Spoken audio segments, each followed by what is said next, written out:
I'm going to call the meeting to order for the Peabody Planning Board on Thursday, July 17th, 2025 at 7 p.m. in the Frank L. Wigan Auditorium, 24 Lowell Street, Peabody, Mass. First order of business on the agenda is the approval of the minutes from June 5th. Mr. Chairman, I move to accept the approval of the minutes for June 5th, 2025. Do I have a second? Second. All in favor? Present. Ooh. Yep. We'll have to just move these minutes to the next meeting. That's fine. So We'll should put I on the make a agenda. Should I change the motion? Yes. Yeah. Mr. Chairman, I move to withdraw my motion and make another motion on the minutes of June 5th to extend it to the next meeting so we have a quorum to vote on this. Second? Roy? Second. All in favor? Okay.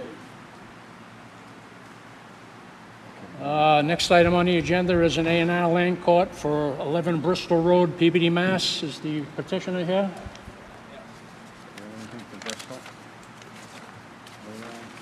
How are you? Good, thank you. Name and address for the record, sir.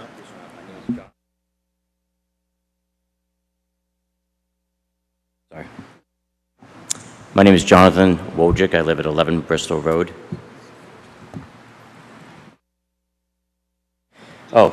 Basically, we're just buying some lot from my neighbor behind me. It's about 20 feet out. I believe it's 116 feet, and then it 45s and dives back into our property line. We're not building a house there or anything like that. We're basically doing it so we can have room for our pool for our 3 kids.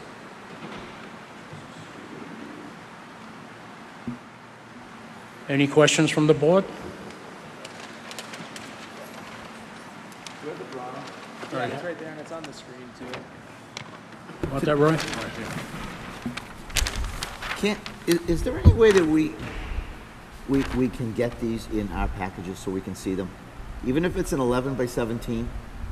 I mean, they're sent out digitally every time. They're what? They're sent digitally every single time. They're sent to what?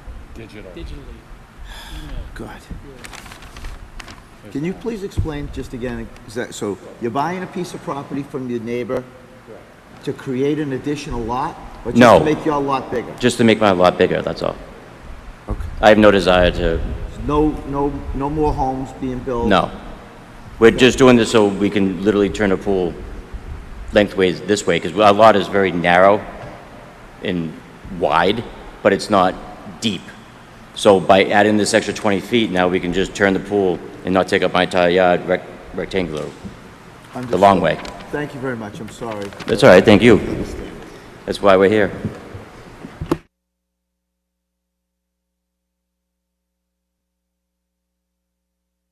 To form one contiguous lot. Mr. Chairman, I make a motion to form one contiguous lot for 11 Bristol Road with an adjoining lot, which is identified as Lot 9B. It's approximately 2,460 square feet, and it's an adjacent land that abuts 11 Bristol Road. Did I cover that? To form one contiguous lot. Yeah, I said that.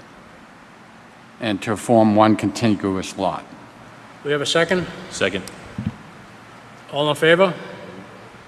Okay. Thank you.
So- Am I doing it right? Good. Next order of business is 0 Harding Street.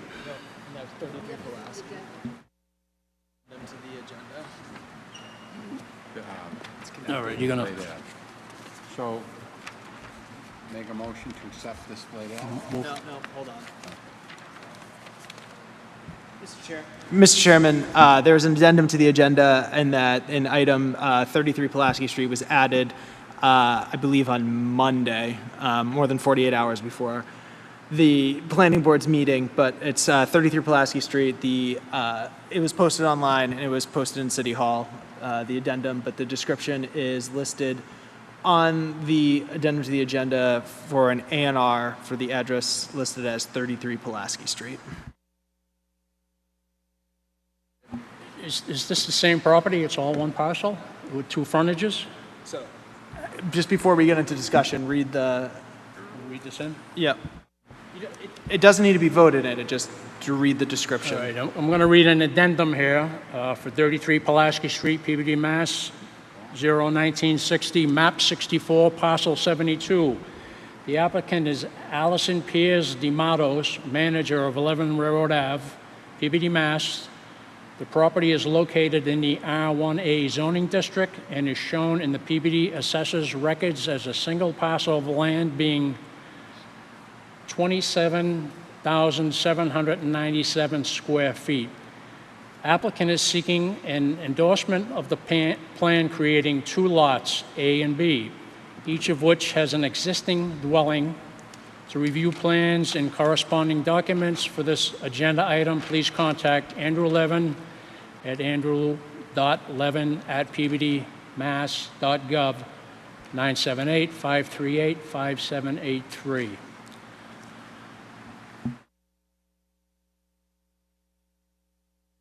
Good evening. John Kelty for the applicant. I'm an attorney. I have offices at 40 Lowell Street here in Peabody, Mass. I supplemented the plan that's before you with a little bit of information. We declared in that letter that the parcel is 27,797 square feet. The land is also shown on a plan recorded as in 1964. It was shown as 3 lots. In 1948, there were 3 lots on a plan recorded at 506 as plan 506 and 48. And the deed to the current owner, I also submitted the deed. The deed to the current owner describes it 2 ways. They describe it meets and bounds, and then they further describe it by using lots A, B, and C on the 1964 plan. This plan is actually being presented to you under the provisions of Chapter 81, which is the subdivision control law, and it really ought to have a note added to it that says that the signature of the planning board is being given under the provisions of 2 structures, 1 lot. I think, therefore, you wouldn't feel that you were giving it any status under zoning, but instead there are 2 structures. There's a foundation, there's a shed, there's a lot going on up there. The assessors recognize it as 2 separate living units on 1 lot. So I would suggest that if the board were to vote to endorse, that the chair could endorse, but we would have Andrew hold on to the plan until Mr. Mello came and added the note that says that the plan is being signed pursuant to 81U, is no new line, 81 whatever, and that it has is not being provided with standing under zoning. If that's a concern, which I think it is. No, 2 Harding. 2 Pulaski. We're Pulaski now, not Harding, right? exactly. Oh. This is the A&R as we just read in for 33 Pulaski Street. I've shown up on the street. Jack, And- if you can just explain really quickly. So right now on the assessor's map, you're stating that it's shown as Did the board not get the supplement? No, they did. Everybody got the. So I've given you a copy of the assessor's map and the assessor's record. And the assessor's map shows it as an oddly shaped lot with 50 feet of frontage and 27,000 whatever square feet. We've also given you the several plans that have been recorded over a period of time. And as I said, there's one of the plans that has made the record, and that's the actual plan that is used to convey, along with a meets and bounds description of a single lot. So I'm happy, however, to do one of two things. If you'd like me to have that endorsement, that note added and come back on the 7th, execute then. There's no urgency. Or we could execute tonight if that was what was the will of the board, and we would hold it until the note being two structures on one lot was added. Can I make a comment through the chair to the applicant? Please. Thank you. Okay. So, you're indeed correct that it's very confusing. You're indeed correct that it's very confusing. So on this plan that I believe is that one. One second. The plan that you see on the board and that we're asking you to sign this evening, that plan does not exist as a matter of record anywhere else. Understood. Okay. So, what property line on that plan are you intending to add? If you can Right in the middle, the one that divides A and B. So, Well, there's lots of them that.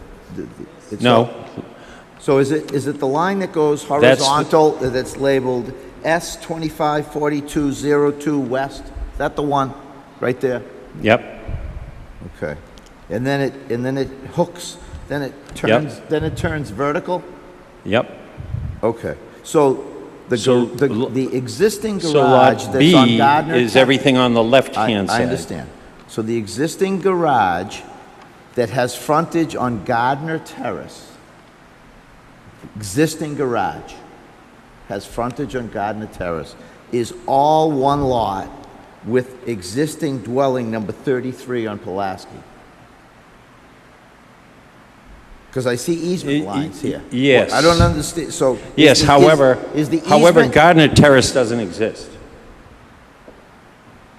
Okay. So So- is the easement for the existing dwelling 33R to get to their house by driving down that easement? That is to,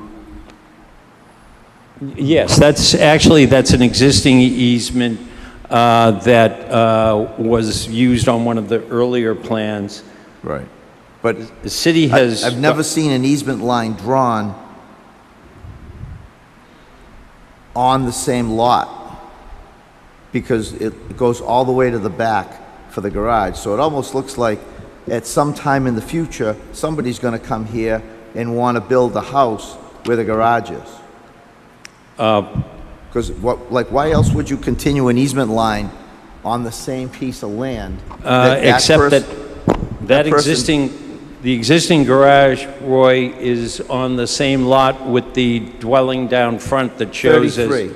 number 33. Number 33, understood. So how about, what's the So in existing? order to build where that garage is as a separate lot, you need to get frontage and go to the But you ZBA can't- for you lot can't get size. frontage on Gardner Terrace? Isn't No. that a paper street? Doesn't exist. It's not a paper street? No, I don't believe. Okay. Well, what about the existing foundation? Did that used to be a house?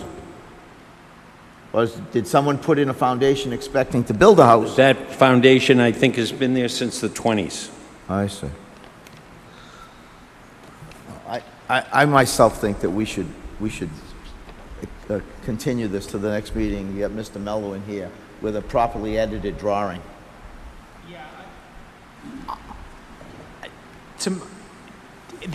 Jack, if you can explain, what is the reasoning behind this?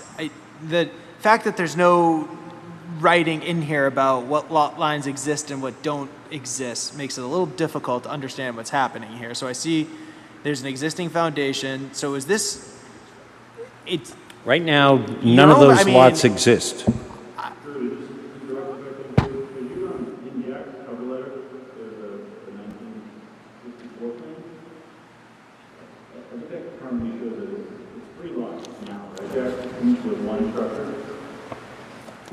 Well, there was... Yeah, but the assessors show it as one lot. And that's why I'm here. I'm trying to get a signature based on the provisions of 2 structures on 1 lot, and that would enable me to divide. You see, the assessor's map reflects that it's 1 lot. So all the interior lines are new.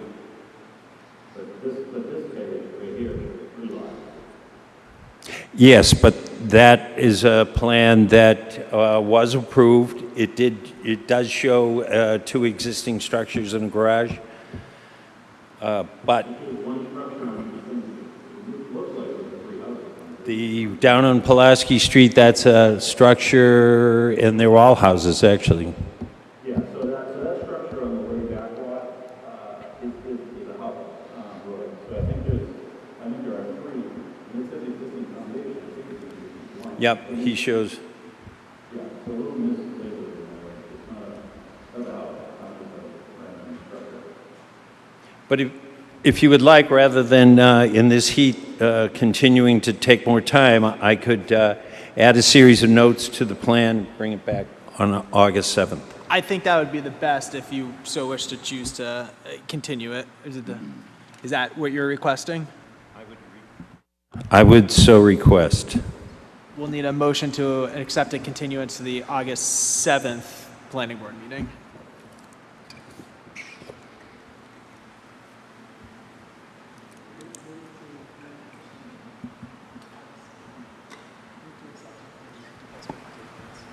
Mr. Chairman, I move to accept a continuance. No, the motion should be move to accept a request for continuance to the August 7th meeting. Move to request a continuance to the August 7th meeting. And grant. Second. All in favor? Okay, takes that off. Just a question to the clerk or the chair. Why did we skip over party? Nothing has been skipped over. The agenda went out on the Thursday. The next day, we had received this A&R. It had come incomplete on that Thursday deadline. The next morning, they had filed a completed application. The Mass General Law allows you 48 hours to amend the agenda, and so right after that, on that Friday, I believe it was it Friday that the addendum went out? Just to clarify, I was confused too. This Oh, is, yeah, this we is another A&R. We were doing Yeah, A&Rs. it was an addendum- This is just a late ad A&R, Yeah, that's it was all. not even a late ad. The agenda was just changed before 48 hours before the meeting date to allow this one to get on.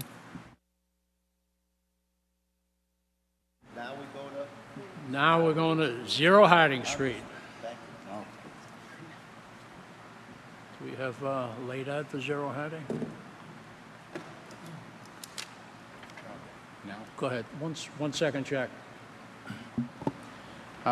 Mr. Chairman, I make a motion to accept a late communication for 0 Hardy Street from William Politz on dated July 15, 2025. Second? Second. All in favor? So moved.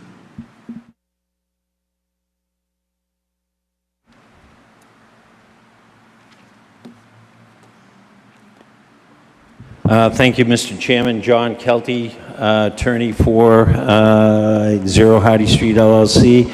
I am appearing this evening as part of site plan review. This is an extremely small lot. We are proposing that we develop contractors' bays. We have been through the Conservation Commission. We have gained an approval from the Conservation Commission, and we are here under the provisions of site plan review. The plan has been reviewed by Department of Public Services. There has been an ongoing discussion as to the need for a sidewalk. The communication from the Planning Department today suggests that they are opposed to the curb cut as currently shown. Our latest curb cut, originally we showed no curb cut, free and continuous access from Hardy Street onto our lot. We then, last month, filed a plan that showed two large openings, and we were then requested that we needed a sidewalk on Hardy Street in order to be placed on Hardy Street. The department has said no. Our Hardy Street, the traveled way is too narrow. As such, we would like you to add sidewalk on your property. We have 33-foot deep garages. Our lot, we are virtually on the rear line. We have only left enough space in the rear for emergency exits, doors, allowing them to swing. And our issue is that we would have no room for parking, no room for the turnaround that might be necessary in utilizing these bays. So we are opposed to adding a sidewalk to our own property. We would consider adding that sidewalk on the right-hand side. The latest plan that you have, we felt greenery would be better there in general for the purposes of aesthetics in that neighborhood. We felt that no sidewalk on the right-hand side, which is the Monroe Street side of the property, would be suitable. We will, however, if the planning board were to deem that they would like sidewalk there, we could do that. We could add a sidewalk from the curb cut on Monroe down to Hardy. And the engineer has informed me that the size of the proposed water service is shown on the plan as 2-inch copper. There is no sprinkler system required, we believe. If we are informed by the building department that sprinklers will be necessary, then we will build them, and we would provide a separate water line for the sprinkler system as is required under the code. The water service in general is to be, as I said, a 2-inch copper. The concern with respect to the flood waters, the applicant shall address how flood water will be prevented from entering the city's sewer system through the applicant's proposed floor drain system. Not capable of explaining that, inasmuch as once we get to an elevation that the FEMA maps show, our garage would be inundated in water, and the oil separators would, although they would function with respect to being full, those cistern areas would be full, but there would be no separation available once we're in a flood condition. So we will put oil separators in if the, I believe our conservation plan showed oil separators. If it did not, then we would certainly go back to the board showing them if we're required by the building inspector and plumbing inspector. Those oil separators are actually, I think, an issue for the plumbing inspector. So we're at an impasse, it would seem, and the board would have to determine whether to approve with condition or deny on the basis of our not providing our private land for a public sidewalk. We just don't have the space. Through the chair to the applicant. Please. Thank you. Excuse me? Can you just push the microphone closer? Yeah. So, I don't imagine that these are going to be automotive or truck repair garages. Is that correct, Jack? These are contractors' bays. Yes. So, why do you even need a floor drain? Is there some code that says you need a floor drain in a contractor's bay? Yeah, I thought that, yes. Well, if it's not going to work, if it's going to inundate the water separator and the MDC trap, which is essentially what these are called. So was there going to be a separate trap for each bay? Yes. A separate MDC for each individual bay? I believe, yes, that is what the code would require. It's supposed to address the issue of the commercial vehicles leaking on the floor. Okay. However, I believe that our conservation approval, I think this is a discussion. DEP's not fond of them in the floodplain.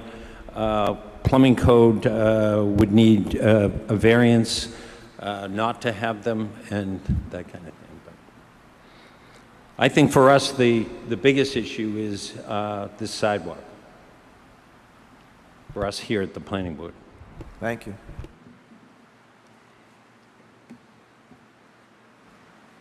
Go ahead, Joe.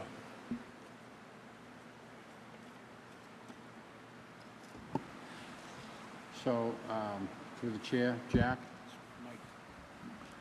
Jack, as I spoke at the last meeting, that, you know, I think it's kind of ridiculous to have a 20-foot opening for 6 bays. That is right, there's 6 bays there, right? Yes. To have trucks pulling in and out of there, I think that's ridiculous, and that's why I mentioned there should be 3 curb cuts there, which just, that way there would be an entryway on each curb cut that would gain access for 2 bays on each curb cut, which would be more practical for vehicles coming in and out of there. And as far as the sidewalk on the personal property, I don't really go for that, and I don't know how, I mean, you know, I guess the city is asking the developer to do that. I don't think they can require it, but if you want this to go through, it would be required, otherwise they wouldn't grant this development. So they want you to put the sidewalk in on your land, all right? So, and if you have to do that, that's fine too, because the sidewalk's gonna be at the same level as the driveway inside, obviously, inside your land, going into each bay.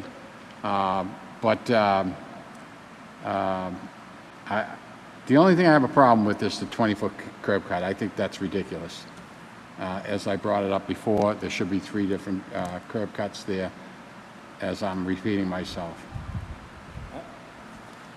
I do have the capacity to change my curb cuts.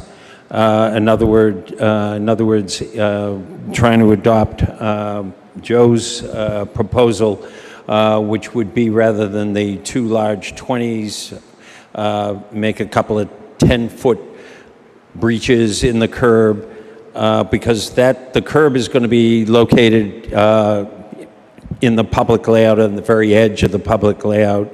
So I can accommodate that if that's what the board feels would be better. It's just that I can't give that extra 4 or 5 feet of my parking lot for a sidewalk.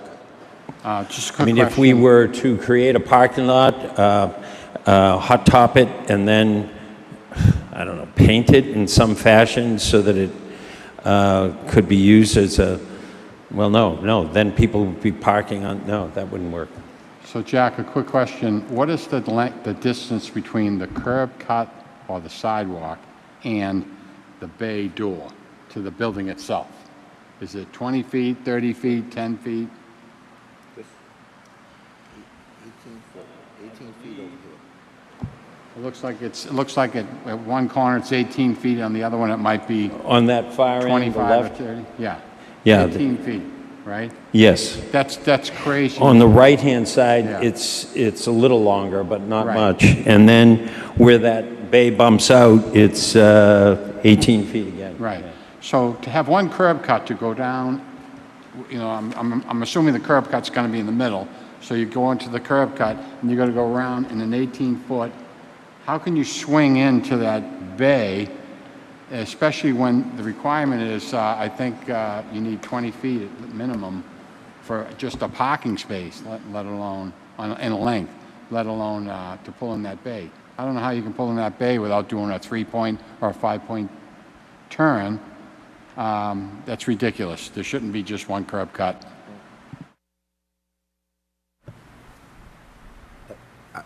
I think this drawing is a different drawing than we saw last time. Last time, there was 2 proposed curb cuts and a sidewalk drawn in, and now there's no sidewalk.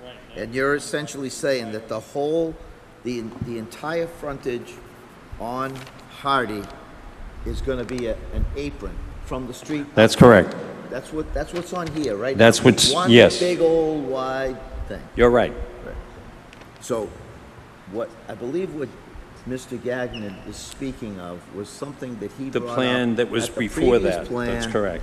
But that 3 separate curb cuts for the 6 garages on Hardy would only ever work is if you put these, you reverse these pairs so that the pedestrian doors to the units weren't mating, but the garage doors were mating. So you'd in essence mirror every unit, so it'd be, so if you started from the left going to the right, you'd be pedestrian door, garage door, pedestrian door. Then pedestrian door, garage door, and so on and so forth, all the way down, and then 3 distinct curb cuts. And you might curry some favor with DPS, because then those big granite curbs that they use that are curved, that delineate a driveway, could then make it so that cars can't be flying down Hardy, somebody's parked on the other side, and the car goes up over your 150-foot-long apron to get around them. So maybe there's some sort of a compromise that can be achieved, and I saw some agreement on the other side of the table that if maybe there's some sort of compromise here where you could, I mean, nothing's built yet, so it's just an eraser and a pen and a new sheet of paper. So such that you could put all the garage doors abutting each other and create a distinct curb cut, and maybe there's a way that paint you suggest can delineate a virtual sidewalk, if you will. I don't know, but that's all I got. If there was support for 3 smaller curb cuts, essentially accommodating the 2 doors each, I could come back on August 7th with that, but I'm still not going to have a sidewalk. And if without a sidewalk there's no approval, I mean, I think that's where we're at. Matt, you want to speak? Yeah, thank you. I think last time we gave that, I'm really not in favor of demanding you put a sidewalk on a street that has no sidewalks. We talked about that a month ago. I understand that it's a city ordinance, we may not be able to get around that for you. I think, maybe in the other, I don't really want to play architect, but potentially wanted to get something approved, potentially reducing from 70 to 6, moving your 23-foot 9 bays, to the two most left bays. You'll create more space for circulation on site, so you got rid of that very large bump out all the way to the right of the lot, and made those two, 23 foot to 24 foot bays on the left end where the lot is narrow. That would help at that end, and then you can be able to, have 4 other 32-foot bays on the right end of the lot. And so I think, that might create a little bit of additional space, but you could just have additional 20-foot curb cuts. So I mean, I think that's probably not going to get. Matt, can I just interrupt you for 1 second? We just found out that on Zoom we're not hearing anything from you. So if we could take just a brief recess, if the planning board could call just a brief recess just so that IT could figure this out, and then we can come back in. We're going to take a brief recess for a IT problem. Second.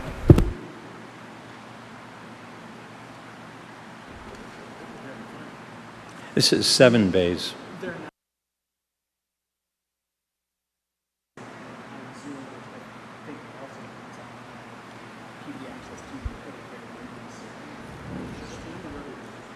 Just the Zoom meeting. So let me go check and see what's going on.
Matt, can you just say something real quick?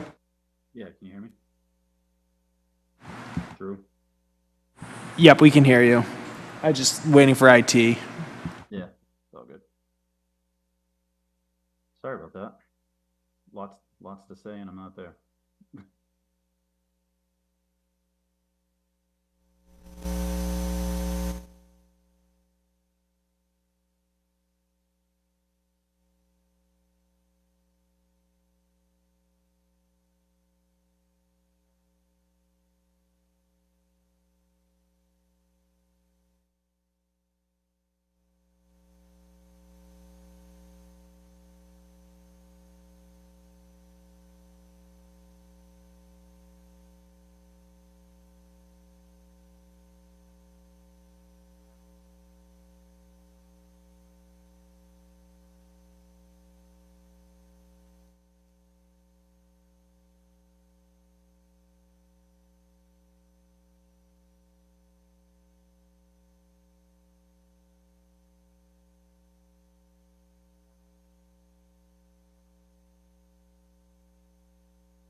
hear me?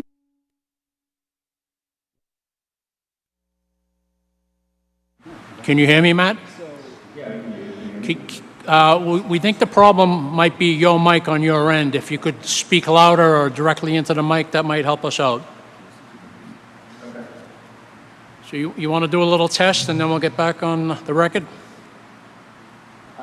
Yeah, I mean, do you guys hear me now? I hear you fine. We can hear you fine. How's... It says it's coming through. You can see it.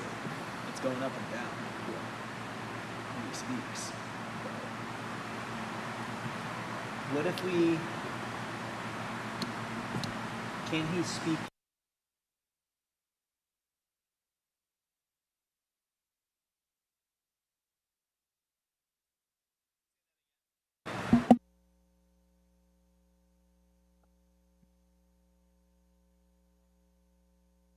Matt, do you want to call in on your phone? Yeah, I just won't have probably won't have my picture, but yeah.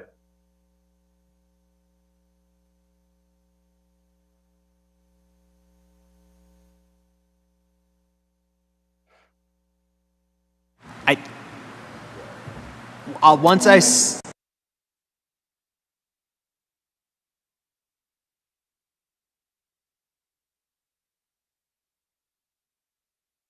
panelist from a...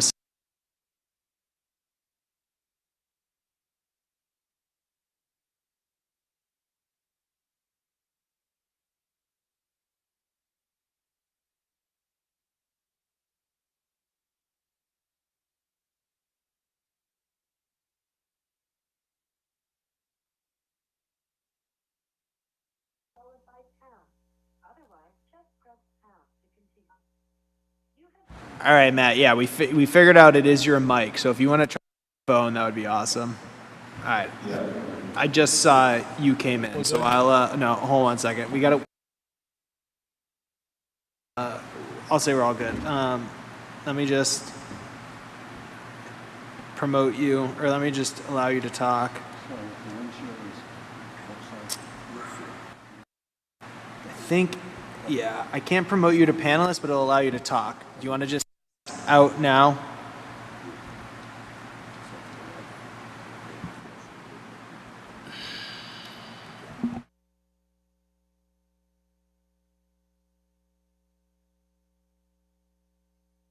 How's that, Drew?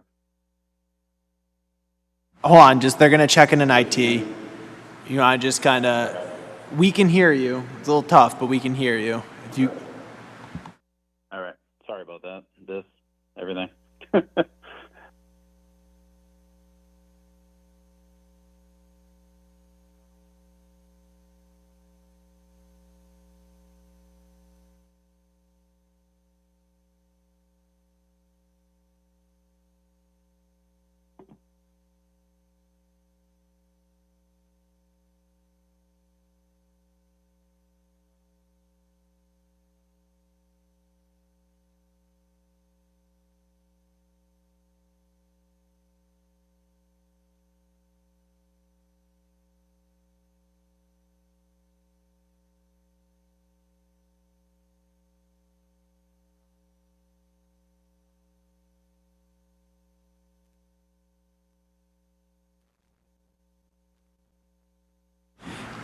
just a heads up to everybody.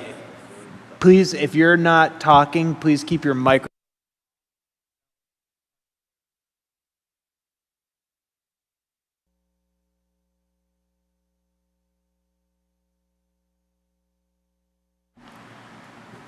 All right, I'm going to bring the meeting back to order. I apologize for our technical issues. I note the time is now 7:49 p.m., and Matt, you have the floor, sir. All right. Sorry. Can you guys hear me now? Can hear you fine. Okay. Excellent. Yeah. So I'll be briefer than I was before. I'm just thinking, Jack, you got to give something to get something. Obviously, the 120-foot curb cut when DPS is looking for a 20-foot isn't going to work. So just looking at the plan, I was thinking if you reduced from 7 bays to 6 bays, potentially put the more shallow bays, the 23-foot bays that you've got, the 2 of those all the way at the left end, and then had 4 32-foot deep bays, you could probably, have the full curb until you get to the Monroe end, and then have a 20-foot curb cut on Hardy Street, because you'll have the depth then to pull into the parking lot and do your thing. And then potentially maybe with, showing something like that on a plan and a little bit more movement and circulation, maybe you could, bring up the topic of the sidewalk again and get relief. But, I think you're not going to, I just don't know that we're going to get everything. DPS isn't going to take 0 for 3 or 0 for 2. So it's just my thoughts. Again, not to play architect. I just think that might work if you really want to get the project, blessed. And I think the plans show a 4-inch water line, not 2. But that's it. Mr. Chairman, just if I may, I just want to relay to the board that this application was filed a pretty solid amount of time ago, in December.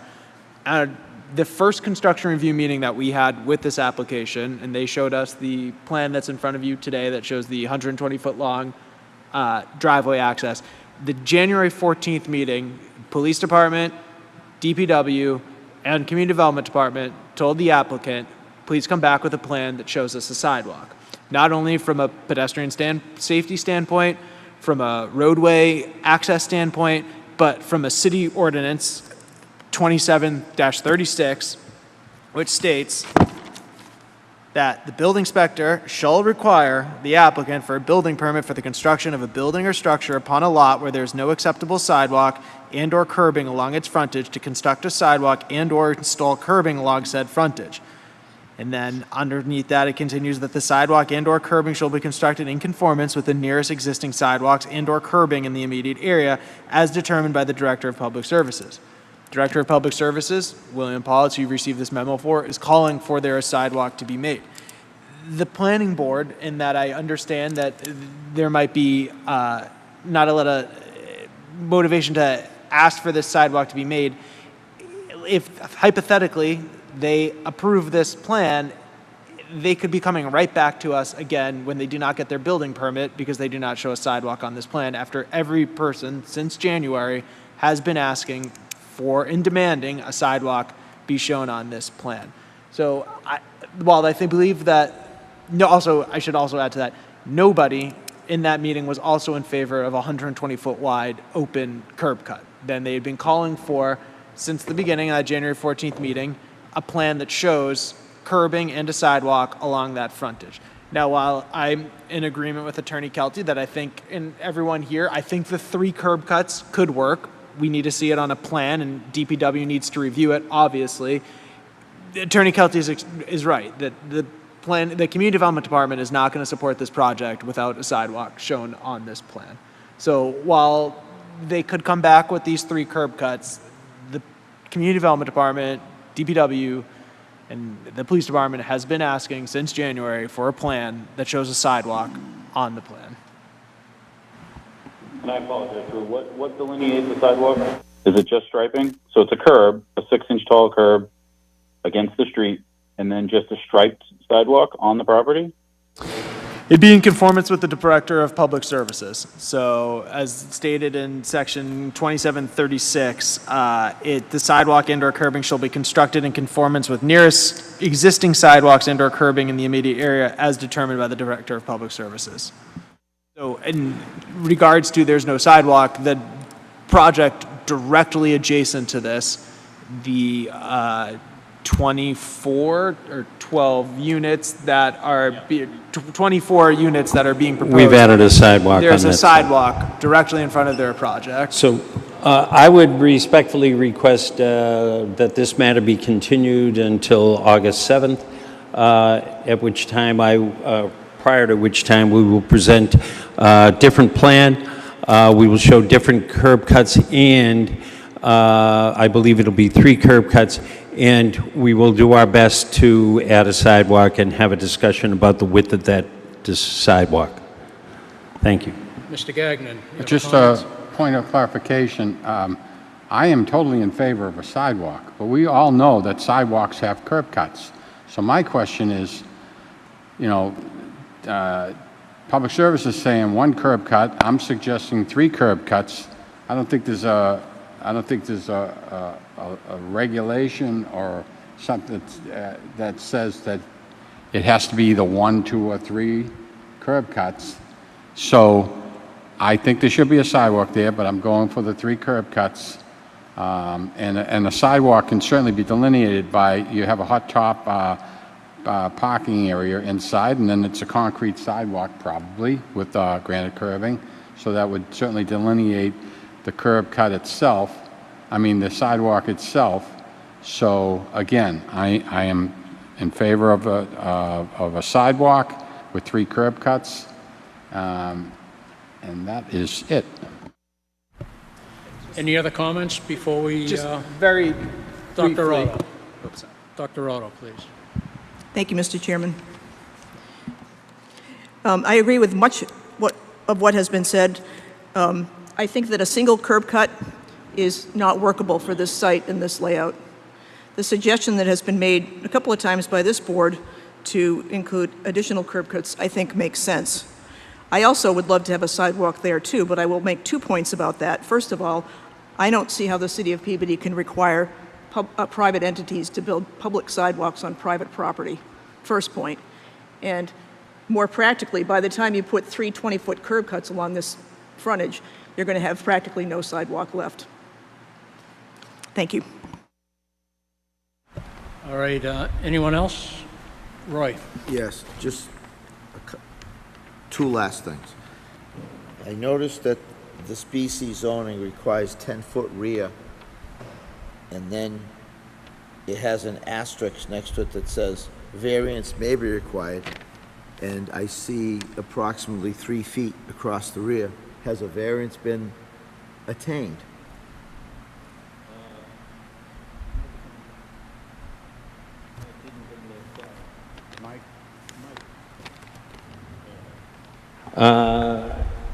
If we required, I don't recall.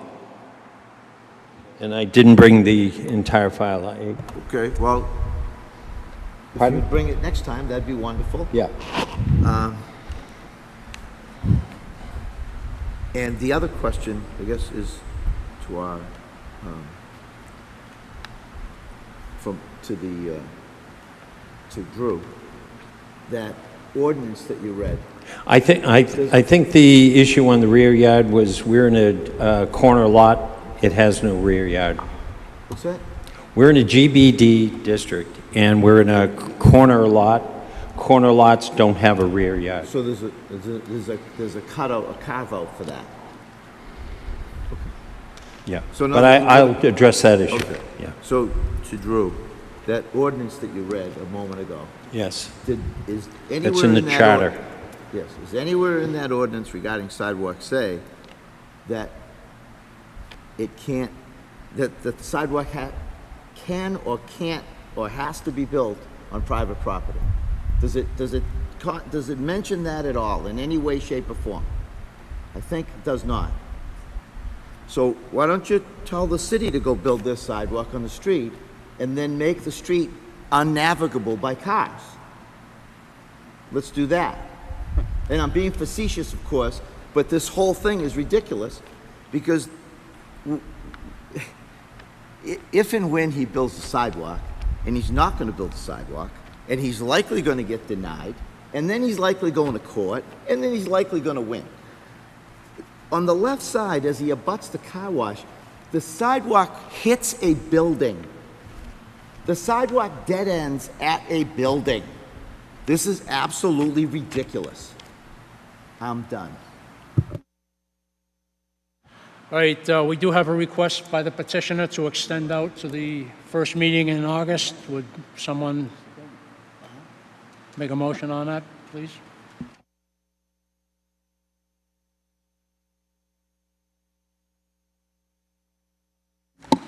Mr. Chairman, I move to accept an extension on this matter until First meeting in August. the first meeting in August. Do we have a second? Second. All in favor? Unanimous.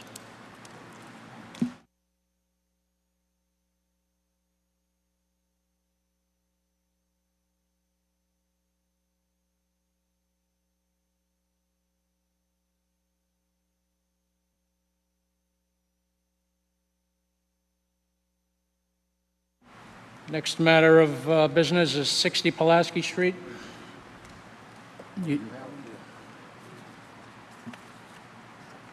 Thank you, Mr. Chair. John Kelty, 40 Lowell Street, Peabody, Mass., appearing for Ray Felidi, the applicant for site plan review for this building at 60 Pulaski Street. This, too, has been here for a significant period of time. We've been to the Conservation Commission, brought a plan before them, was able to get approval, realized we needed to go back to the Conservation Commission because we found ourselves in a different protective zone that was related to tidal influence. We then got a revised plan approved at the Concom. Now we're here. This matter has been before you, and we are now down to a tie and bond traffic review, which has been, we had construction review meeting. We had a meeting specifically about this driveway. That meeting involved tie and bond, Chris Sparagis and Williams revised the plan. That revision plan was filed a number of weeks ago and reviewed by Ty and Bond. They've come down to generally an approval. However, they note that the Public Services Department has pointed out that the Public Services Department would like us to add sidewalk. We're already installing 460 feet of sidewalk.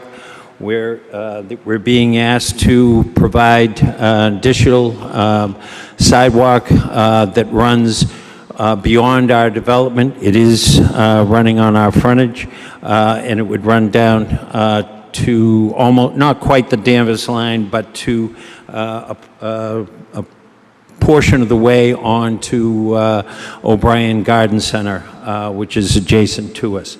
Some of the land that this sidewalk would need to be built on, even in the public way, is extremely problematic.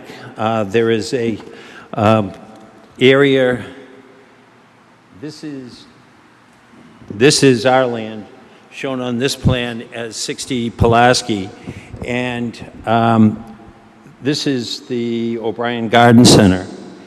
We're being asked, our sidewalk is going to end here. This is steep and wet and eventually leads, believe there may be some outfall, stormwater outfall, I'm not positive, but it seems almost like it's been swaled over a period of years. There is an inlet portion that is tidal. Our wetlands flags are all the way up to Pulaski Street, exhibiting that this whole area is a wetland. In order to build the sidewalk from here to our property line, we would actually need to bring in some fill, create a retaining wall that would be able to support the sidewalk that is not there now and would be built. Our willingness is to build the sidewalk as shown on our latest plan, end it at the edge of our development, at the edge of, we would also need to go back to Concom with a separate filing to build this wall that would hold up a sidewalk.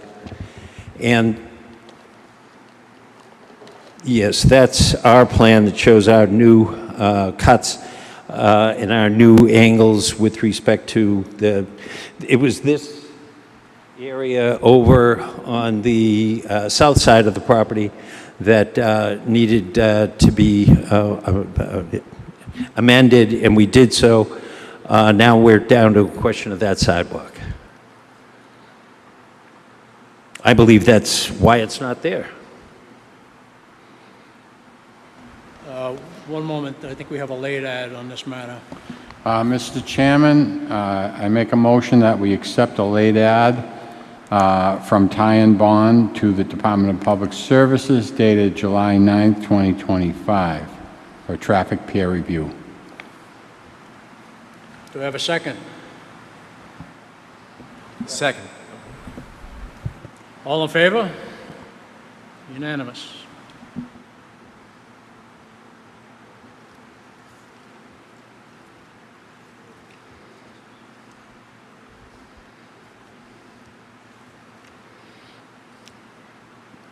Attorney Kelty, is your client open to building the sidewalk? It's just another costly... Not only very costly, but very time-consuming, and not really our issue. I do know the ordinance speaks to the issue of having sidewalk along the frontage, but as is the case, today, there's no sidewalk to our left, right? Yep, and so we're providing sidewalk. I know that the philosophy is it's got to start somewhere. We'll build ours. But this section of building out retaining wall in order to hold a city sidewalk seems to me way over the top, requiring too much. So to answer your question more directly, he's not crazy about that. Very expensive.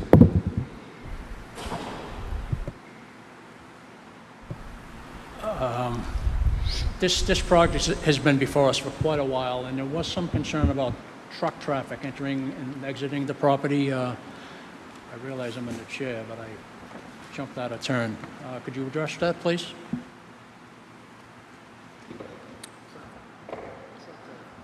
Oh, our truck traffic had been, and our curb cuts had been all reviewed months ago, the actual traffic report by Ty and Bond, and then we changed our approach to the property, providing that all the tractor trailers are going to enter at this end of the property and then go back to get to the rear. Will they exit the same way? Yes. Will there be signage? Yes, needs to be.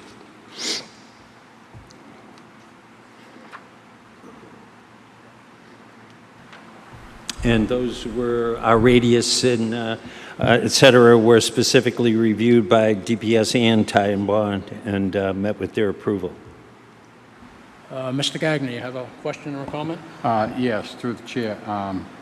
What do you think the estimated cost would be to do all those sidewalks and the retaining walls for the sidewalks, to hold them back? What would be a rough guesstimate on I the couldn't cost even of venture. that? I don't know if Chris is going to give it a try.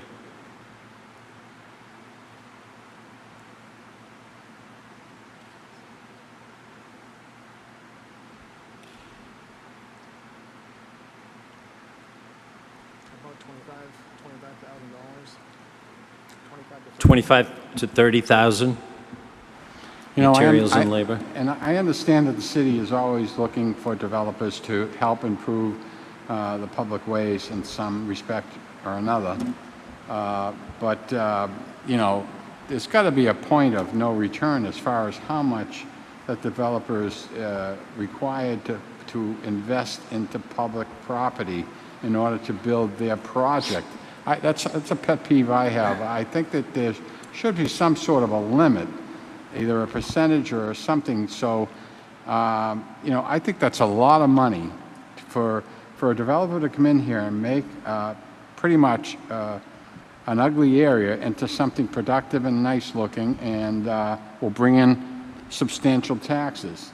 So, I think the other important thing to note is that when we went to the Concom, we did agree to build a trail to access the Waters River down at the end of our property. Yeah, So we're building that out, we're providing that. Some of our curvatures were impacted by the presence of the trail that we're building, and we need to make an I&I contribution to the city, which is standard, all developers. And we're also, this project is also going to be required to make a contribution to the rebuilding of the pump station that will be shared by this project, and actually the school pumps up to Bishop of Fenwick. So there's the neighborhood and ourselves, we've got a contribution to make to the sewer upgrades. and so, Jack, you know, I remember we had that conversation that, you know, they you know, agreed to build the trail, and now they're going to do the pump station, you know, improvements there and stuff like that. This is not a $25,000 or $30,000 hit. You're talking north of $50,000. by the time you're done. And I just think that that is ridiculous, that you have to charge a developer coming in that's going to make such a nice project that's going to bring in tens of thousands of dollars in city taxes. I think it's absurd. There should be some sort of, like I said, a percentage, whether it's 0.5%, 2% of the project, or whatever it is. There should be something in writing. I just think it's absurd that, you know, they're basically holding these developers hostage to do these public improvements in order to get their projects on board, online, and built. I think it's ridiculous. Anyone else? Mr. Chairman, if I may. Please. The Ty and Bond's memo with the city hired to be our peer reviewer is pretty clear in that they are recommending a sidewalk, as is the Community Development Department, as is Department of Public Services, a city ordinance that exists, that all new buildings need to be required to provide sidewalk and/or curbing as determined by the building department. So the planning board, or the Community Development Department, cannot support a project, especially this project, that does not show the completion of the sidewalk along that 250-foot section.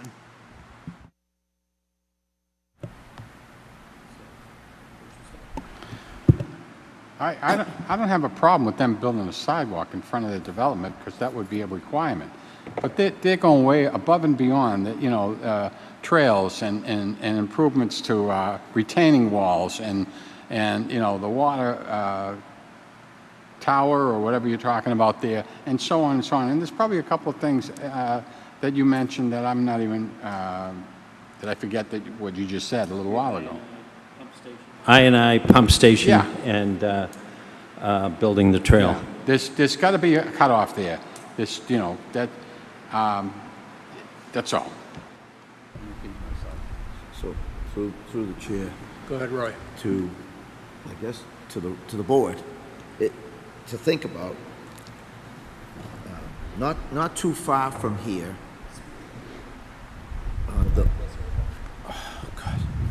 on the westerly side of Pulaski, there's going to be a school built. And I'm pretty sure they're putting in a sidewalk as part of that school. And I do think it's kind of silly as well to go put a sidewalk that part of it ends up going underneath a high voltage transmission line right away. Is there a way to figure out that the sidewalk on the other side for the school could be used with a crosswalk joining this sidewalk? So actually sidewalks that go somewhere and they're contiguous, to put a crosswalk in to get from where this developer will do a sidewalk to the end of the northerly side driveway entrance, and then get a crosswalk across Pulaski to join with that. And that seems to be logical. We do show, just before our westerly curb cut or northerly curb cut, we show a sidewalk, which was recommended to us, and we've added that. We show a crosswalk, I'm sorry, to get you over to the other side, right here. We have to build that. Right. So, and there's no way that we can satisfy Will Pollitz's enforcement of this sidewalk ordinance. So this developer, represented by the same attorney, coincidence, the last applicant does not intend to build a sidewalk and is not going to build a sidewalk. This developer intends to build a sidewalk, according to city ordinance, for approximately 65% of his frontage. And there's no way to come to some accommodation that hundreds of feet of public access walking trail can be made equivalent to the forcing of building a sidewalk through a wetland that he's probably not going to get approval to build from Concom. We box people in. That's what we do. At DPS and these rules box people in. This is an old leather city, okay? And you can't make a silk purse out of a sow's ear, okay? So let's maybe, instead of a silk purse, maybe we go with a canvas purse and stop forcing these crazy things onto developers. Mr. Walsh. Through the chair, is there an opportunity here, given the sidewalk that is going to go in, pull there's it closer. Plenty of sidewalk on the opposite side of the street, excuse me, sorry. Given the sidewalk, that's on the opposite side of the street to this development, and sidewalk that's going to go in that the applicant has referenced, is there an opportunity to install a crosswalk near Dobbs Road that would satisfy this requirement? That would, obviously it's not going to include the sidewalk all the way, as referenced, but it could be a solution to, pedestrians coming out of this development or, the adjacent development to have easy access to, a sidewalk with signage or, just a obvious crosswalk there, somewhere in the range of Dobbs Road across the street. Dr. Otto. Through you to the chair. Sorry, through you as chair. I guess my question would be, and maybe Drew knows the answer, I do not, whether this board is empowered to essentially grant waivers or variances from ordinances. In reviewing of the city ordinance, I don't think there's really anybody that you can go to, any board in the city that you would go to waive an ordinance. Look, and I hear everybody's comments here. I understand where you're coming from, but the city ordinance is pretty clear that it comes down to, and just to a point, this is not William Politz's vendetta against anyone. This is the City of Peabody's ordinance, section 2736, which states that the building inspector and the director of public services are the ones responsible for sidewalks in the city and how they're built. So the project would run the risk of any approval given here today not receiving a building permit, and then not only that, if for some reason they did receive a building permit, not receiving a certificate of occupancy as the ordinance is written. While I think there may be potentially there's none. And the ordinance is very clear. I don't think when this was written, it thought about cases like this. But again, this is, this property owner has owned this land.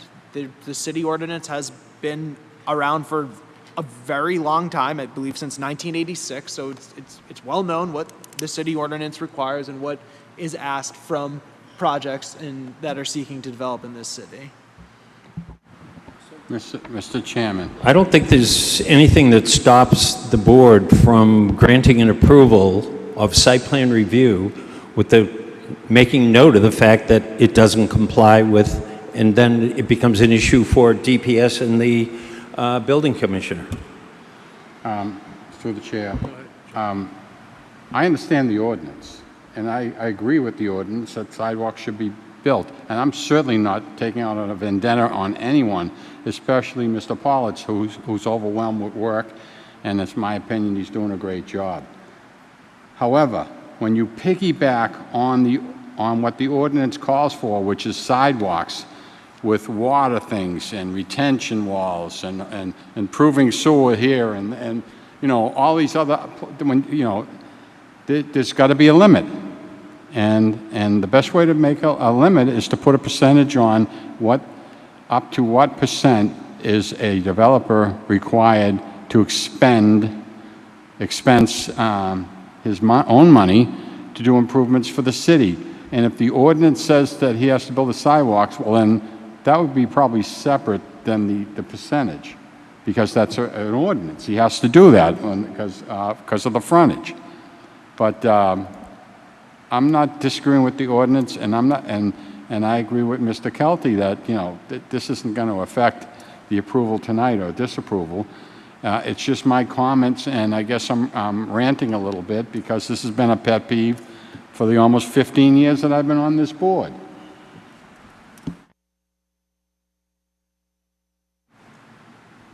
Attorney Kelty, are you looking for action on this evening? So I'm hopeful that we could obtain an approval since the issues with the exception of the sidewalk are closed out, and that approval would note the fact that there is non-compliance with section such and such of the Peabody Municipal Code. Why not? There's nothing else for me here.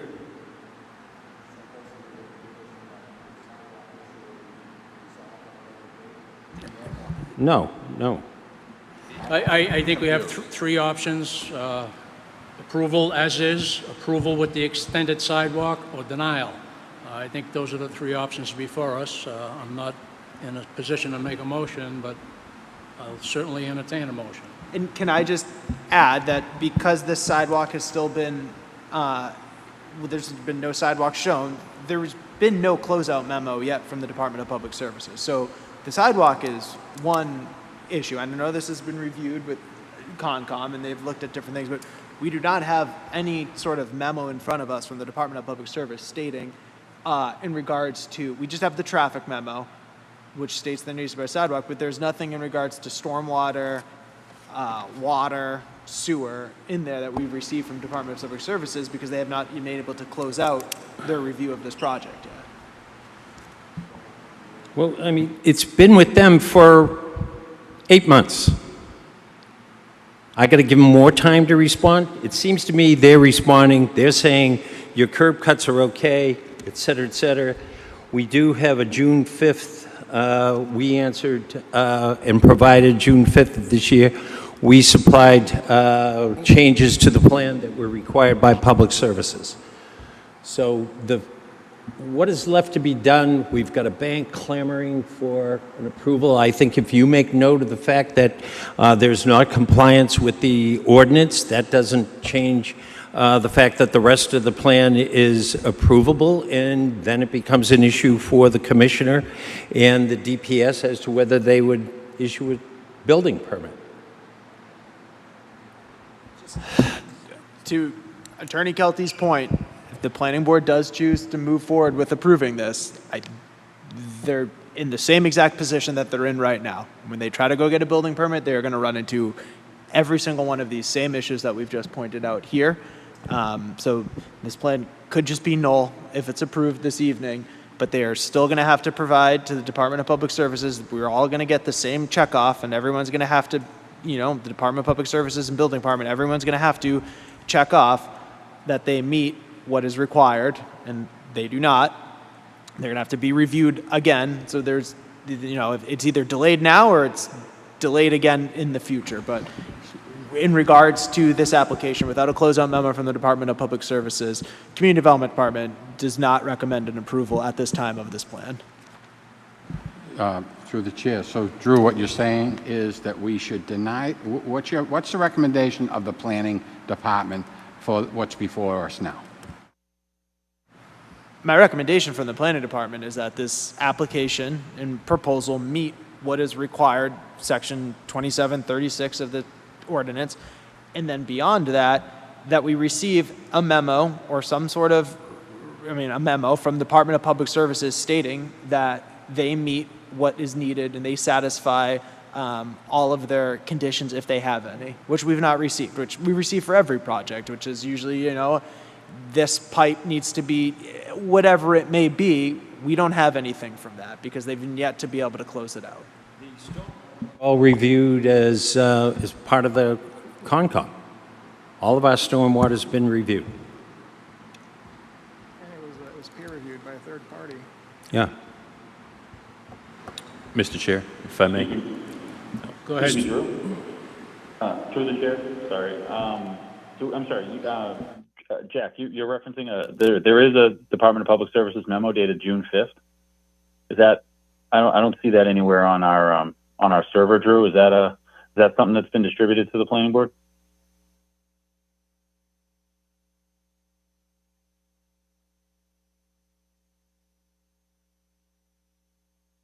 And I believe, Chris, you indicated that you've revised the drawing based upon the recommendations in that letter that you're holding? Through you, Mr. Chair, Engineer Chris Sparagus from the Engineering and Survey Office of Williams and Sparagus in Middleton. In our response letter to the time bond traffic report, which is dated June 5th, we also addressed some of the questions that had come up through DPS. And if I could just read from my letter dated June 5th, which is part of the record, we have a couple of comments here that I'll just read word for word. Director of Public Services Will Pollitt stated that he will recommend that a sewer contribution be required for the 60 Pulaski Street project commensurate with the proposed sewer flow for the project. This will be determined at a later date once an end user has been identified. The next response was at our April 14th, 2025 meeting, Building Commissioner Thomas St. Pierre asked if the walking trail would be ADA accessible. We reviewed the route of the walking trail and identified a section where the slope was greater than 5%. We made some minor grading adjustments to reduce the slope to 5% or less to allow for the appropriate ADA slope requirements as described in the Commonwealth of Massachusetts Access and Trails Guide. This will allow for ADA accessibility from Pulaski Street down to the proposed viewing area along the Waters River. Number 4, Director of Public Works Will Pollitt requested that we update the stormwater report to reflect the entrance driveway changes. The stormwater report has been revised. The changes in the summary table were very minor in nature. And then number 5, vegetation needs to be cleared along the frontage of 60 Pulaski Street just north of the northern driveway entrance. We added a note to the plans that states that that vegetation removal would take place to achieve the desired intersection sight distance at a speed of 35 miles an hour at this driveway entrance. There were very few comments that came up at our April 14th meeting from DPS, and we submitted the revised stormwater report, which had very minor changes because we slid one of the driveway entrances over a little bit, and plans and stormwater report, to DPS back on June 5th. And to add, the planning board received memorandums on January 28th, February 26th, and February 11th, all of which picked out certain issues, grease traps, et cetera, some of the design of the highway, and we addressed all those. So, and as I said, stormwater has been reviewed, peer reviewed outside of this meeting.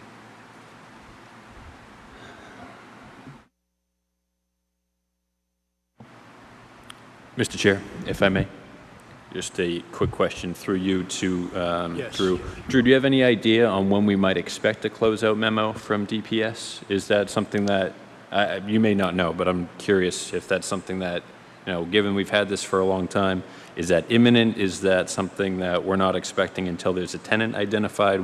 Is there an expected timeline there? I can't even estimate a timeline. I would, and I don't even want to estimate what would happen either. Mr. Chair. So I'm sympathetic towards the developer because, like Mr. Kelty said, this is over 8 months, right? That you've been trying to get this going. Is that right, Jack? Yes.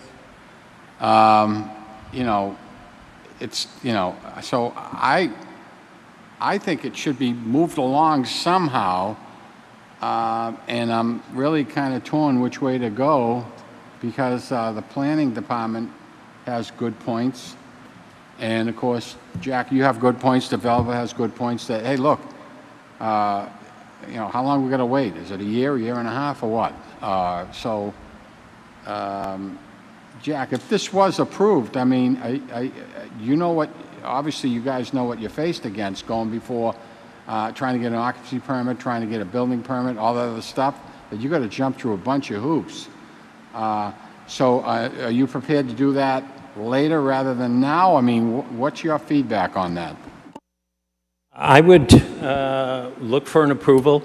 I would then take the matter to the next level, determining what needs to be done to satisfy the commissioner in order to obtain a building permit. If there were factors that were required to obtain a building permit that could not be waived, such as this, then I guess I would provide the plan with the city. For instance, if I agree that I'll add the sidewalk at my expense, I've got no closeout memorandum. Do I get an approval for having agreed to add the sidewalk? I'm not a voting member of this board. I can only provide. understand that. Yeah, I can only provide. It's screwing up with the audio. Sorry. I can only provide our recommendation. My recommendation is that there is no closeout memo. There's no sidewalk being shown. That the community development department then does not support the planning board taking approval on this project or voting for an approval on this project this evening.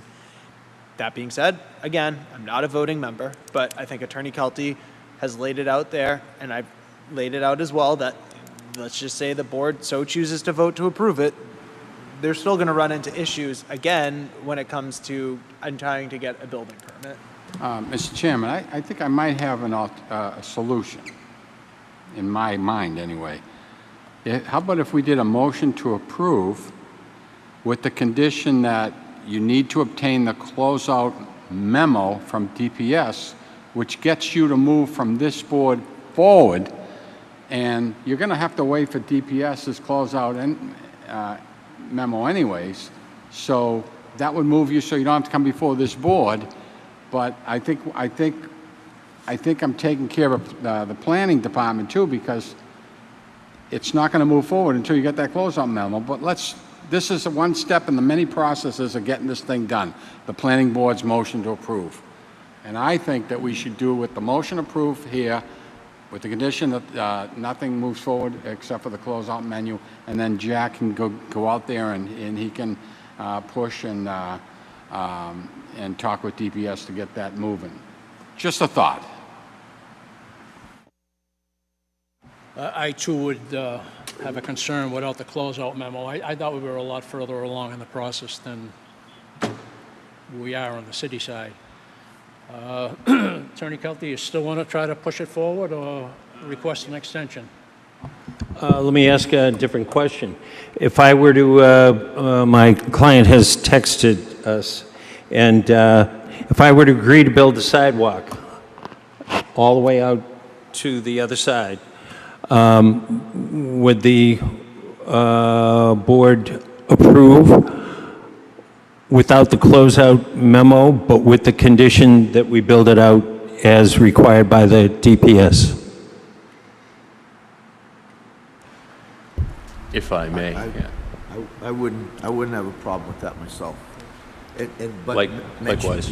mention in the approval that the closeout memo is still necessary as a condition. Well, that he's willing to do.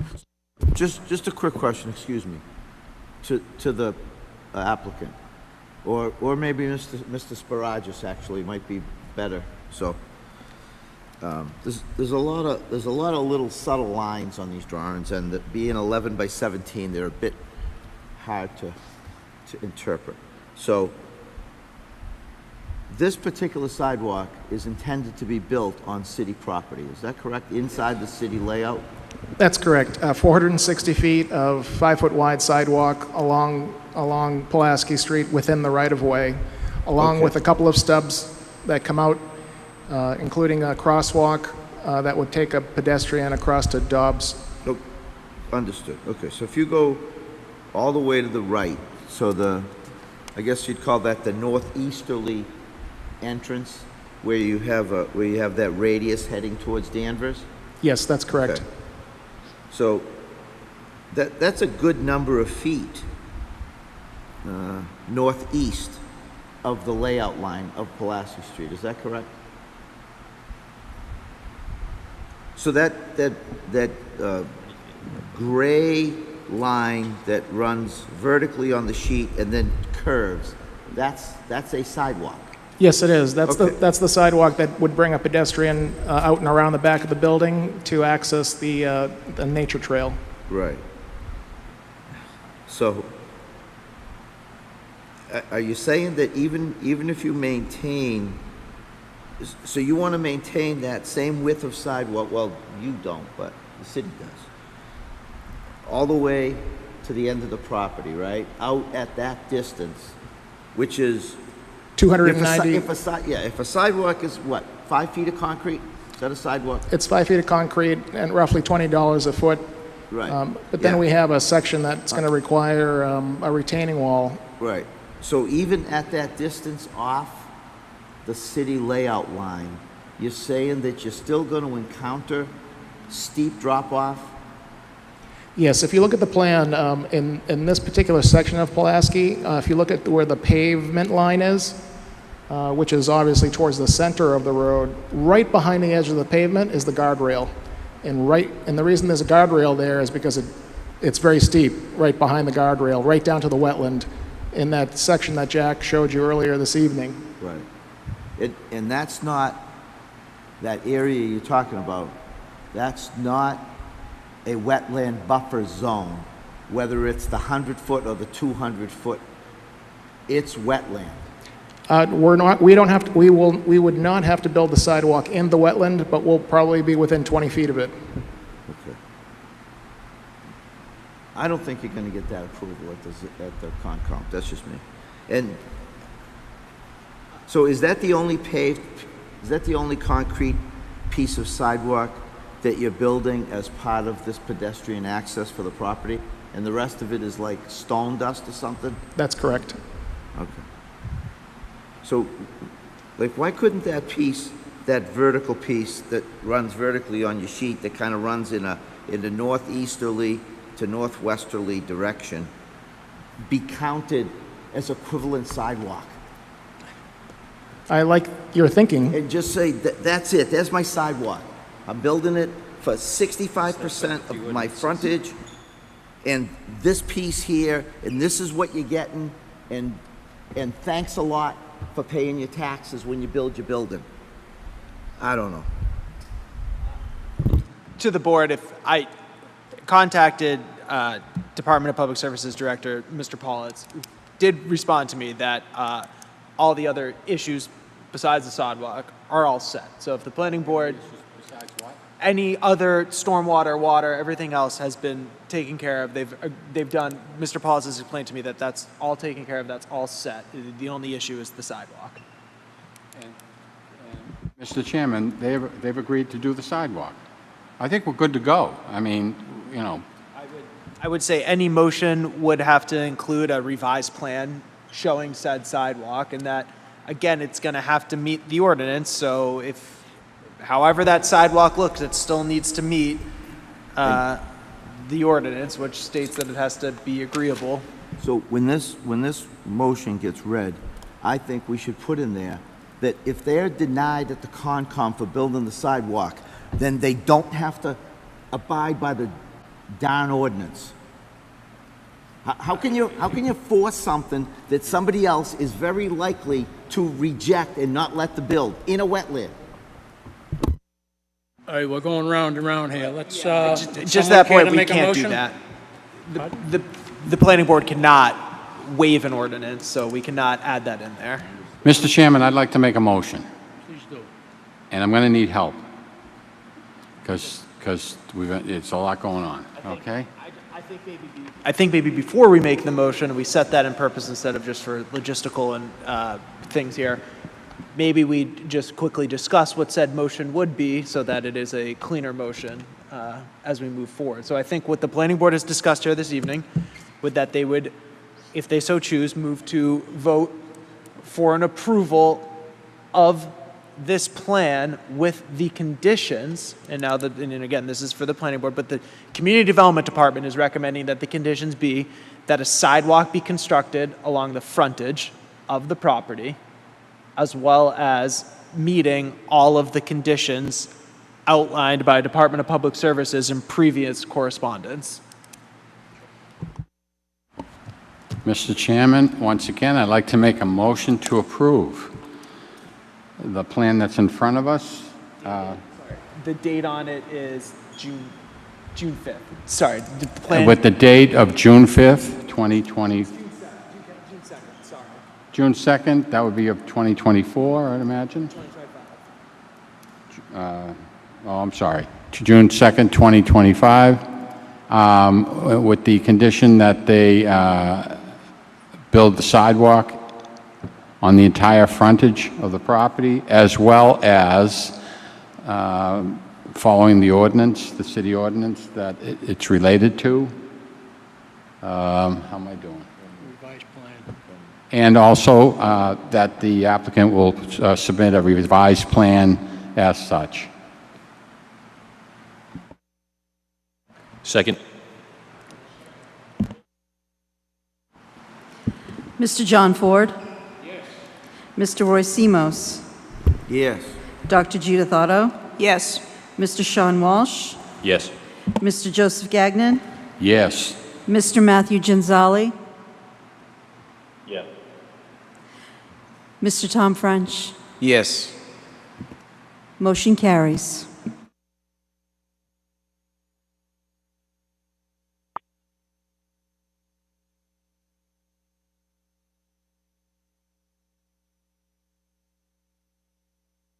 Thank you very much.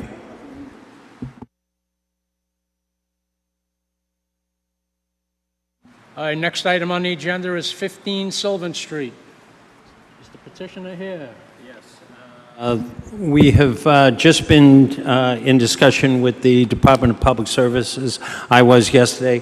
I'm going to provide a continuance letter requesting that we continue the matter till August 7th, 2025, and that we're going to be awaiting peer review of the traffic intersection, at the same time stormwater, which will be necessary for Concom at the end of the month.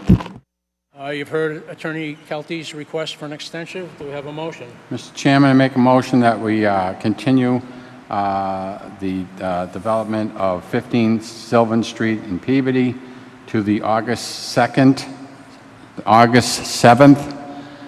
meeting. Second. All in favor? Seems unanimous. There it is. Very good. Just a quick ask of Ms. Attorney Kelton. Do you really think you can accomplish all this in 2 weeks? Which? What you want? Wait. This last one? No, this one right here, Canes, Raising Canes. Do you think you can really get traffic, everything? He just said traffic. It is traffic, sorry. Okay. Traffic, I think, is going to be done. Will told me he was going to ask Danvers to do traffic, and we're going to do stormwater. Where that contract was being drawn today, we'll sign it right away. Sorry, I confused everything. Roy, my apologies. They are not doing traffic. Danvers is taking care of traffic and sewer and water. The city of Peabody is strictly just looking at the stormwater on the site. So it's just one. Will's drafting it up now. I would have to believe this is not a big lift on the peer reviewer's fault. I mean, I would guess that this probably could get done by the time of our next meeting. It's 2 weeks for the deadline to the next meeting, and So they haven't hired, you haven't engaged the services of a peer review yet, and then, go ahead. We're just gonna be extending it next time. That's all we're gonna do. Extend, extend, extend.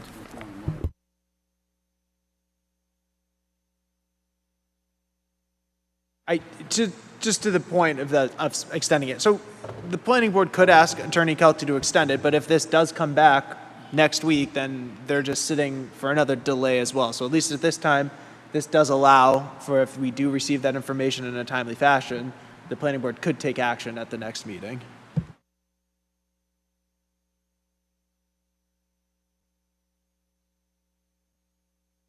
Mr. Chairman, make a motion to approve the late ad to the planning board.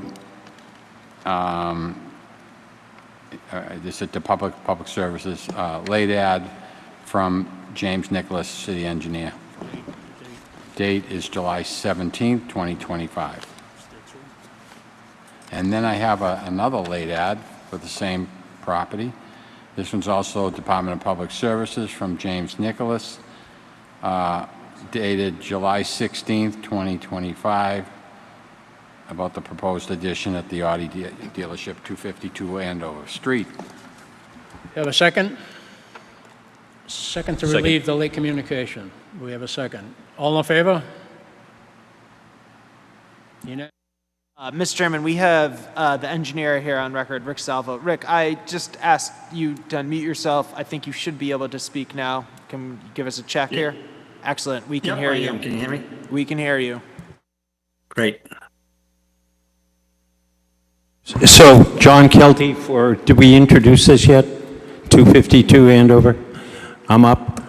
All right, John Kelty, 40 Lowell Street, Peabody, Mass., appearing on behalf of Raising Cane Restaurant LLC, the applicant for site plan review. I'm sorry. I'm here. Switch gears. I'm here for 252 Andover Street, Group 1. That matter, in addition to the rear of the premises, it is paving over an area that was, and building an addition and closing an area that was previously paved. We will be before the Conservation Commission at its meeting of July 30th. This matter having been filed, we did receive a July 16th memorandum from the Public Services Department in which they first indicated they had no issues, and now I believe you have there are two issues that are of concern at the time we apply for the building permit, and that is that we do not damage, and how are we going to guarantee that we don't damage a pipe which is private, not a public pipe. It's private under our property. Right now it's under the grass, and it is going to be covered. A portion of it will be covered by this addition. That's a liability issue that is lays entirely upon Audi and their operators, and it is not of any impact to the city unless it were to fail, at which time we would not be in compliance with our original orders of condition. I believe that the memo you received is tantamount to a closeout issue, and I would ask that the closeout memorandum, and I would ask that the board approve. Mr. Salvo from Engineering Alliance is here this evening and would be happy to answer any of the questions that you may have that fall within his purview. One moment. Attorney Kelty, does your engineer have this memo? Yes. Could he address each of these points, please? Rick? Yes, I do. Drew, can you bring up the site plan?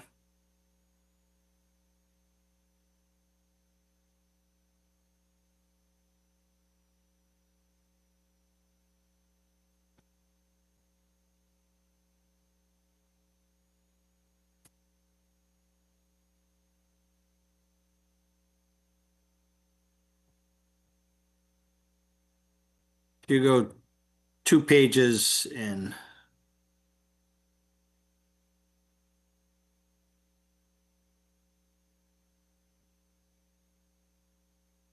There you go. So if you start from left to right, there's a 42-inch reinforced concrete pipe. That's in excellent shape. It looks like it was as good as the day it was put in. It comes to a manhole. Then it expands out to a 60-inch pipe. That pipe is about, the crown of that pipe is about 3 feet down. Bottom of footing will be about 4 feet down. On the right-hand side, we're 3 feet away from it. On the left-hand side, I believe we're about 5 or 6 feet away from it. So we're very confident, and we will not be undermining that pipe at all. We'll be coming down maybe less than a third of the way down the pipe. So we won't be undermining that pipe. We will be in somewhat close proximity at that corner within 3 feet, but it'll be hand dug out, it'll be exposed, it'll be flagged, so that there will not be, so there won't be any issue with that pipe.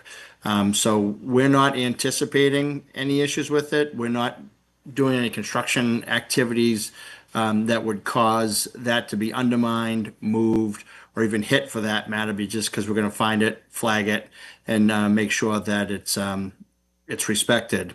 There was a request for another row of compost sock to be placed at the limit of work and limit of construction fence, which we're happy to add to the plan.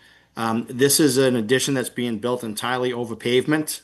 It's all a paved parking lot right now. The wattles really don't work that great when you put them on pavement, but nonetheless, we'll put them down as an extra means of defense. We will have compost socks off-site to the rear in the grassed area prior to the resource areas, and each one of the catch basins will be equipped with a silt sack to make sure that no fines from many of the construction excavations make their way into those catch basins. So there is already a general contractor on board. CM&B will be building this addition, and they are actively working on the contingency plan that DPS has required. Unfortunately, we didn't really get this with a lot of advance notice to be able to have those ahead of time, but we will have those. We're not anticipating having to utilize the plan where if the pipe were to get damaged, it's unlikely that pipe would get damaged given the construction proximity to it. Nonetheless, we would have a contingency plan. It is a pretty robust reinforced concrete pipe. I think those were all the issues that were on the memo. Did I miss one? And we will make those changes and supply that plan for approval by the Conservation Commission at their July 30th meeting. Mr. Chairman, if I may, just a quick question for you, Mr. Salvo. I was speaking with our plumbing inspector today, and we were chatting about this project.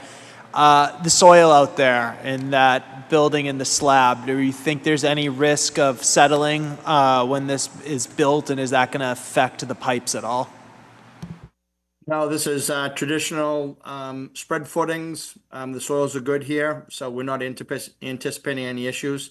That pipe is just going to be relayed in place because it's going under the building and has to be changed from a PVC pipe to a cast iron pipe to be in compliance with the state plumbing code. But it's going to be put right back, right where it is.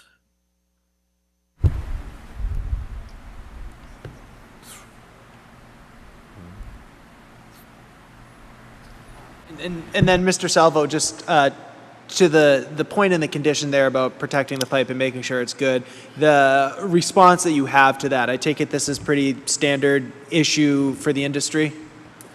Yes. Through the chair to the engineer. Go ahead, Roy. So the line that was just talked about, that's an existing sewer line, is that correct? That's correct. Okay. And it's exclusively for the use of this building, no other building? That is correct. It's a service. Thank you.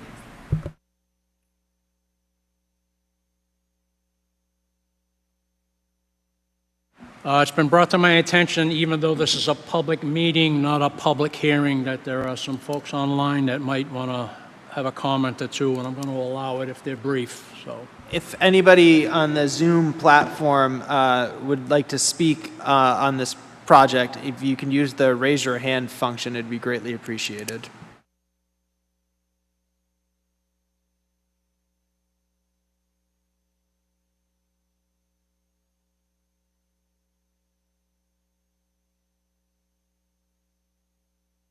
all right. I'm seeing none, Mr. Chairman. No one Excuse has me, any what- comments from the outside? Just one more thing. Go Sorry. ahead, Roy.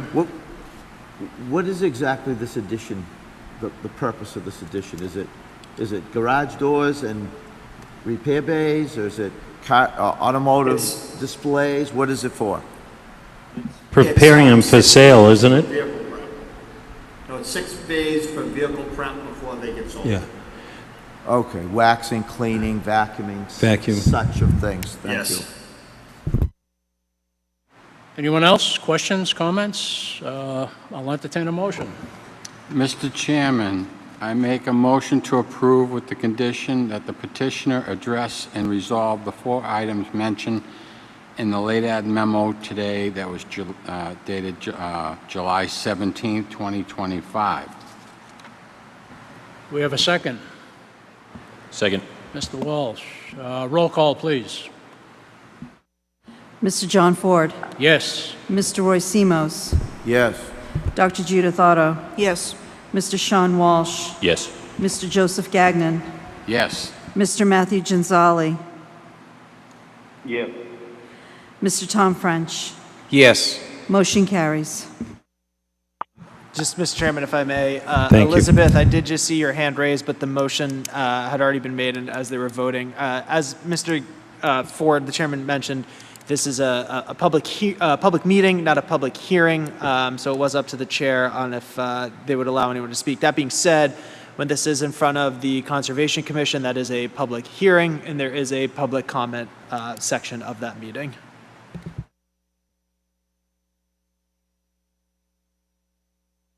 Thank you. Have a nice evening. Thank you. Master plan? Yep. Mr. Chairman, the final, everyone thought they were getting out. We're not getting out just yet. I'm going to promote her quickly to panelists, but as we have discussed at previous meetings, the City of Peabody has been working on and has completed our master plan Vision 2035. This was a comprehensive effort from many different departments in the City of Peabody. And not only that, we worked with a lot of and engaged with quite a few community members in the City of Peabody as well. We learned a lot of great things, and this plan is pretty awesome. We're pretty excited about it in the Community Development Department. Stantec did a great job, and from Stantec, the project manager and lead on this, Allison LaFleur, is here. I believe to do a quick presentation, if that, or just answer any questions. The board has had this plan. They got the file. The public has had this plan, has provided their final feedback. And what the city here is looking for this evening would be a motion to adopt this plan. And I have language here for whoever wants to make said motion at the end of the night. Yeah, so thank you, Drew. We've really enjoyed working with the city. Hope to have more opportunities to work with all of you. I do have a few slides, but I recognize it's late. The really only 2 changes since I was with you guys, 2 months ago, May of this year, to present the draft plan. So I don't know, I'd refer to the chair and others as to what you'd prefer. I can share the slideshow. I can just tell you the 2 changes. I believe you all received this week and a half ago or so, and really, like we said, there are only a couple of changes since we last met. Could you throw those slides up there quickly, please? You should be able to share now. Yeah, I think I can. 1 second. Share. I will share your planning board. Let me see if I can get it. Can you see that? It's just taking a second to lead. There it is. Okay.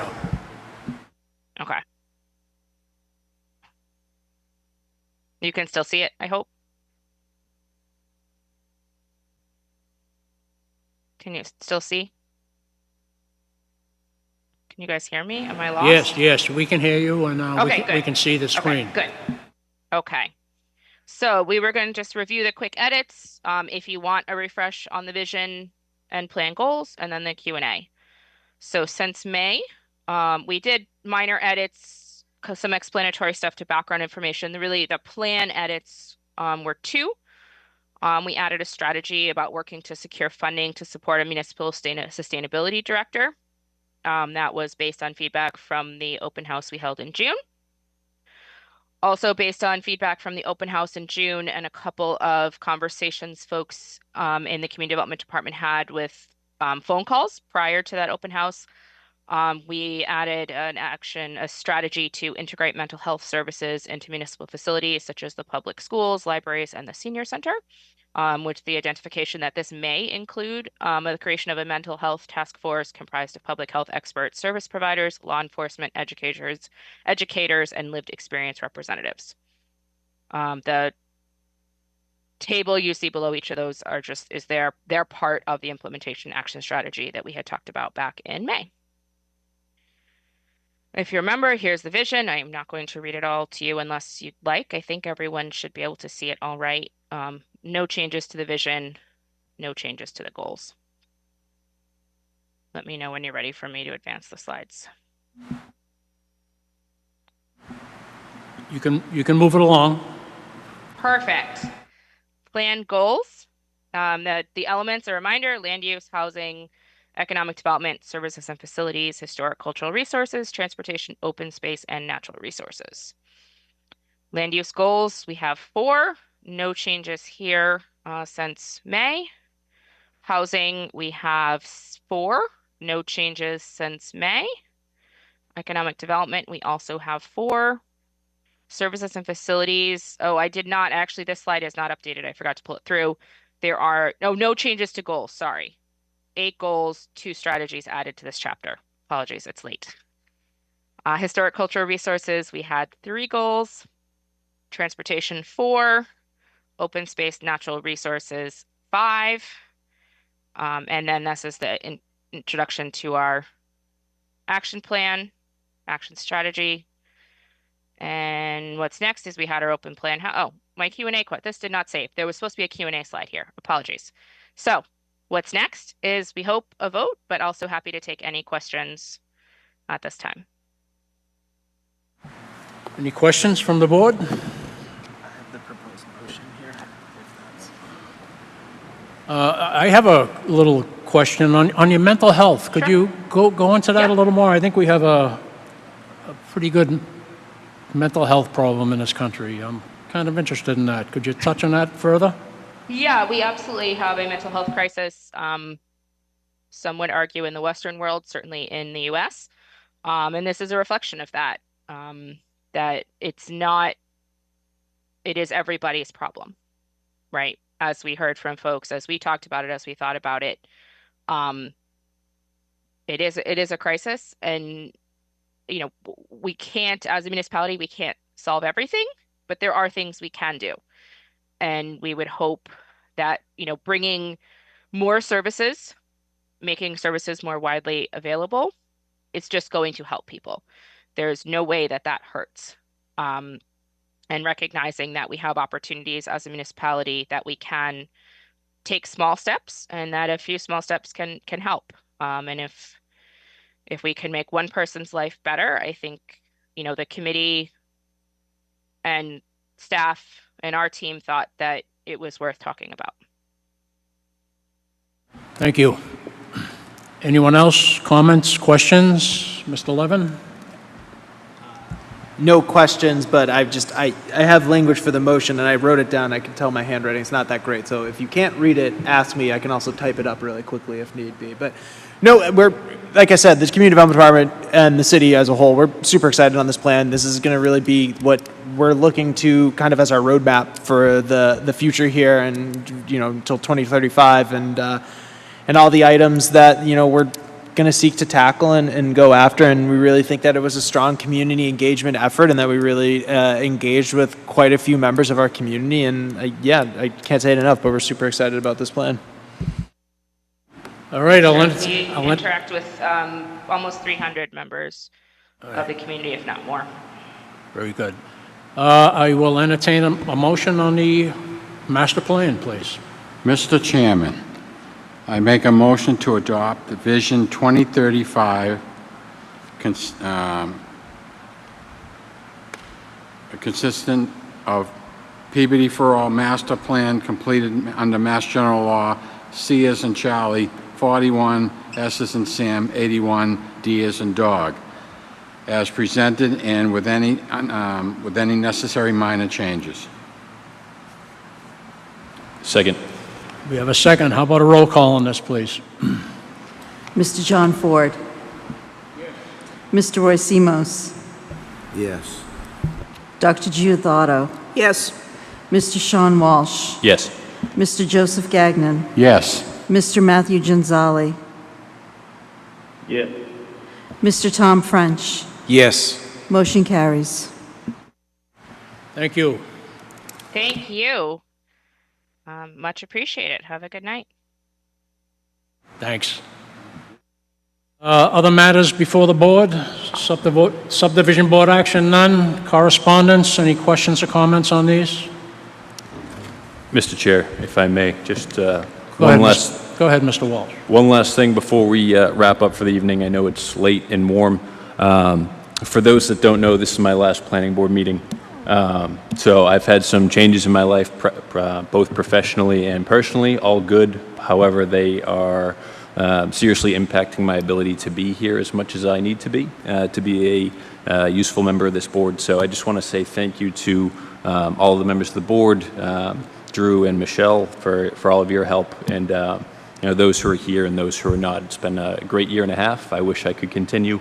Unfortunately, it's just not possible for the commitment that this board deserves. So thank you all. It's been a pleasure serving with you, and I look forward to seeing you all around the city. So thank you. Well, I'm sorry to see you go, and thanks for participating with us. You were a good fit for this board. I am truly sorry to see you go. So thank you for giving up your time to be with us. Thank you. Motion to adjourn. Second. All approve? All in favor? Thank you.